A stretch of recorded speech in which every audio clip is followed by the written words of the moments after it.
ऐसे लोगों की भगवान करते हैं मदद। रामचरितमानस में चौपाई उस समय को बताती है जब भगवान राम सागर पार करने के लिए सागर से रास्ता मांगने के लिए ध्यान करने जा रहे थे। लक्ष्मण जी ने तब भगवान राम जी को उनकी शक्ति और क्षमता को याद दिलाते हुए कहा था कि आप स्वयं इतने शक्तिशाली हैं कि एक बाण में समुद्र को सुखा सकते हैं, फिर सागर से अनन्य विनय क्यों? भगवान राम यह सब जानते थे, लेकिन फिर भी इन्होंने शक्ति से पहले शांति से परिस्थितियों को हल करने का प्रयास किया और बताया कि शक्तिशाली को संयमी होना भी जरूरी है। आप अपने भरोसे पर काम कीजिए, ईश्वर स्वयं आपकी सहायता करेंगे।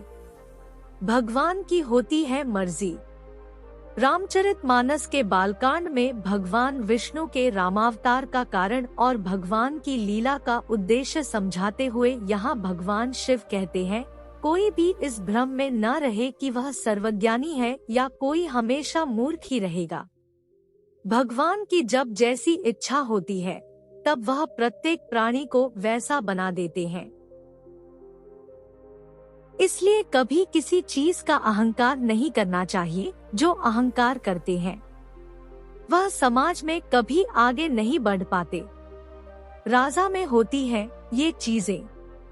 विभीषण जी रावण को पाप के रास्ते पर आगे बढ़ने से रोकने के लिए समझाते हैं कि काम, क्रोध, अहंकार, लोभ आदि नरक के रास्ते पर ले जाने वाले हैं। काम के वश होकर आपने जो देवी सीता का हरण किया है और आपको जो बल का अहंकार हो रहा है वह आपके विनाश का रास्ता है। जिस प्रकार साधु लोग सब कुछ त्याग कर भगवान का नाम जपते हैं, आप भी राम के हो जाएं। मनुष्य को भी इस लोक में और परलोक में सुख, शांति और उन्नति के लिए इन पाप की ओर ले जाने वाले तत्वों से बचना चाहिए। ऐसे लोग होते हैं महान आत्मा। रामचरितमानस में भगवान राम और सुग्रीव की मित्रता के संदर्भ में यह चौपाई मनुष्य को ज्ञान देती है कि मित्रता निभाने वाले की भगवान भी सहायता करते हैं। जो लोग मित्र या फिर दूसरों के दुख को देखकर दुखी नहीं होते, उन लोगों की मदद नहीं करते हैं। ऐसे लोगों को देखने से भी पाप लग जाता है। जो लोग अपने दुख को भूलकर दूसरों की सहायता करते हैं, ईश्वर स्वयं उसकी मदद करते हैं। ऐसे लोग होते हैं स्वार्थी। किष्किंधा कांड में श्री राम ने मित्रों के लक्षण बता चुके हैं।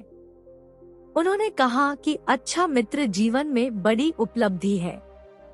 चौपाई में लिखा है कि जो सामने तो कोमल वचन कहता है और पीठ पीछे बुराई करता है, ऐसे लोगों से हमेशा दूरी बनाकर रखना चाहिए, क्योंकि ये स्वार्थी होते हैं।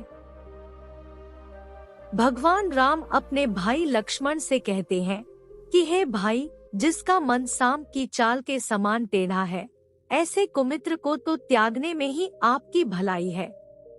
सच्चा मित्र हमेशा स्पष्ट बात करता है। सच्चा मित्र आपको सही राय देता है। मित्रता में एक दूसरे के प्रति खुला हृदय होना चाहिए। इन चीजों को जरूर करे त्याग। सब रोगों की जड़ मोह, अज्ञान है। इस व्याधि से फिर और बहुत से शूल उत्पन्न होते हैं, जैसे काम, वात, लोभ, अपार, बढ़ा हुआ, कफ है और क्रोध पित्त है, जो सदा छाती जलाता रहता है। ऐसे लोग जीवन में कुछ नहीं कर पाते। हमेशा आगे बढ़ने के लिए इन चीजों को त्यागना जरूर पड़ता है। समाज की भलाई के लिए करते हैं काम। जगत में दरिद्रता यानी गरीबी के समान कोई दुख नहीं है, तथा संतों के मिलने के समान जगत में कोई सुख नहीं है, क्योंकि मन, वचन और शरीर से परोपकार करना ही संतों का सहज स्वभाव है। महान संत आपको अच्छे विचार देते हैं, जिससे आप समाज की भलाई के लिए काम करते हैं।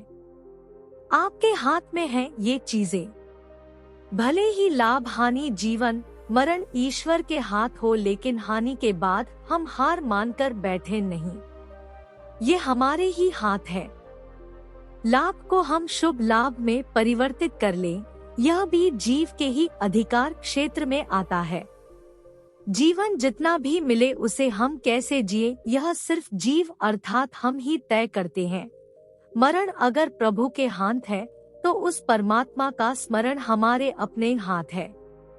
ऐसे लोग रहते हैं दूसरों से आगे।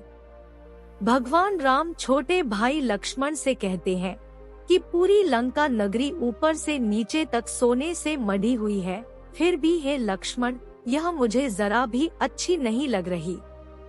मेरे लिए तो माँ और जन्मभूमि स्वर्ग से भी अधिक मूल्यवान है। इस चौपाई से हमें यह सीख मिलती है कि जो व्यक्ति अपनी जन्मभूमि से जुड़ा रहता है, वहाँ के मूल्यों को आगे बढ़ाता है, वही दूसरों से आगे रहता है।